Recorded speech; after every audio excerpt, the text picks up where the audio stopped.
សួស្តីôngពូមីងទាំងអស់គ្នាឥឡូវខ្ញុំស្ថិតនៅខាងស្រកទឹកផុសនៅខាងផ្សារក្ដុល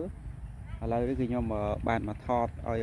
ôngពូមីងទស្សនាមើលក្នុងផ្សារនិងផ្លូវតាមផ្សារនៃខេត្តកំពង់ឆ្នាំងនៅខាងស្រកទឹកផុសប៉ុន្តែនៅខាងផ្សារក្ដុលហើយឥឡូវគឺខ្ញុំបានមកថតឡើងថ្នាក់រថភ្លើងកាលពី4-20ឆ្នាំមុនគឺខ្ញុំនៅទូចខ្ញុំធ្លាប់មកជិះរថភ្លើងហើយនឹងឯងôngពូមីងណូរីហើយខ្ញុំប្រាប់ពីចកោតរថភ្លើងពីវាចូលរាម្ដងគឺវាអត់មានអីទេវាអត់មានចកោតដូចយើងទេវាបត់ដោយសារតែវាមានអានេះគឺវាមានអានេះផ្លូវហ្នឹង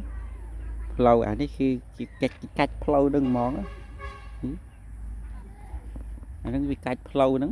ôngពូមីងដើម្បីបដូរផ្លូវនេះបដូរផ្លូវដើម្បីយើងបដូរផ្លូវទៅអាយឲ្យទៅមកកន្លែងទៀតនេះឃើញអត់តំណងគេពិតទៅទឹកភ្លើងក៏វាអត់មានកង់អត់មានចកោតទេគឺវាទៅការបត់បែននេះគឺវាទៅការបត់តាមផ្លូវហ្នឹង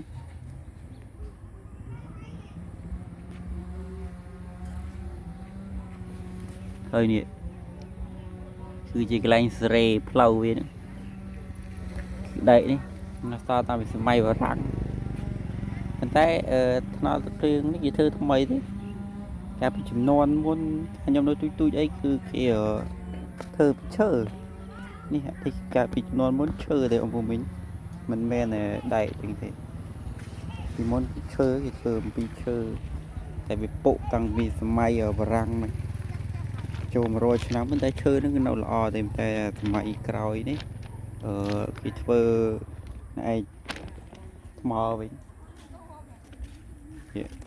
គេផ្លូវវាអញ្ចឹង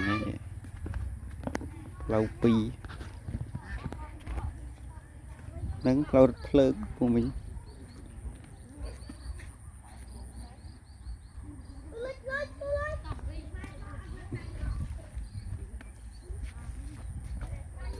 ហើយដែកនេះមាំមែនទេកាលពីចំនួនមុនកាលខ្ញុំនៅទូចខ្ញុំមកនៅហ្នឹងម៉ាក់ខ្ញុំគាត់អ្នកទិញស្រូវគាត់ទិញស្រូវហើយគាត់នាំខ្ញុំទៅនៅទូចខ្ញុំមកនៅហ្នឹងគឺមកតាមគាត់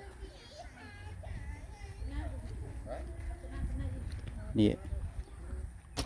អានេះសល់ពីចាស់ខ្លះទៅគេដាក់ឈើខ្លះទៅគេដាក់ដែកនេះក្រាស់ដែកនេះអត់ចេះឯងទេôngពូមីងវាអត់ចេះច្រេះនេះគឺមិនតិចណារាប់100ឆ្នាំមែនណាដែកហ្នឹងតែនៅដដែលអត់មានសឹកខូចខាតអីទេហើយរងថ្ងៃវារត់រងថ្ងៃទៀតភ្លើងរត់ពីភ្នំពេញទៅប៉ោយប៉ែតហើយប្រាប់មួយទៀតôngពូមីងថ្នល់រថភ្លើងវែងជាងគេគឺជាថ្នល់រថភ្លើងហ្នឹងហើយគឺវាវែងជាងគេ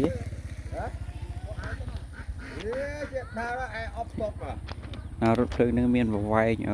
វែងជាងគេនៅស្រុកខ្មែរយើងគឺមានពីរាជធានីភ្នំពេញទៅដល់ទួលដែកព្រំប្រដុលថៃទៅដល់ប៉ោយប៉ែតរថភ្លើងហ្នឹងវែង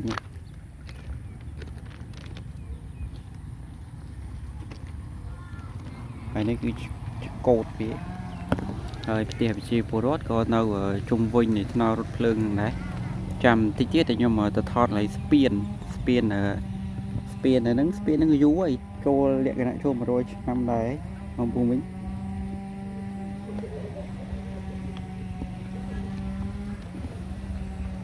ហើយពីមុនគេចាប់ខ្ចៅទេនេះគេចាប់ខ្ចៅគេមិនធ្វើចេះទេពីមុនឈើវាមានអាកញ្ញាំចាប់វិញតែតាំងពីសម័យនេះមកគេអាប់ដេតថ្មីគេធ្វើអាឆ្អឹងវិញនោះទៅជាបេតុងវិញតែជំនាន់មុនហើយធ្វើអំពីឈើល្អហើយនឹងអាដែកធំនោះដើម្បីក្រាលវាតែខ្ញុំឆ្ងល់ รถเพลิงทั้งงนรอบตอนโตรรุ่ยได้นี่กระเมนเตนรถเพลิงนี่mà đo là xa cái đo lưng cứ pel này pel pel prự láng nhưng mà đo là pel prự về chuyên cá tới chương khai tới mò pel prự chương khai mò pel thằng ngày pel ngày thôi chỉ màu đập môi đập pi ấy cứ màu đỏ lại thế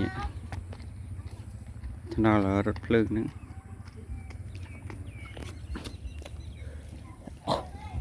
chăm cái chuyện cho nhầm thọt ở cái lạnh anh ông phu minh tôi xin thiệt nào ở cái lạnh spiên viên ở hàng nọ hàng tầng cái đòn lớn spiên những thom bên trên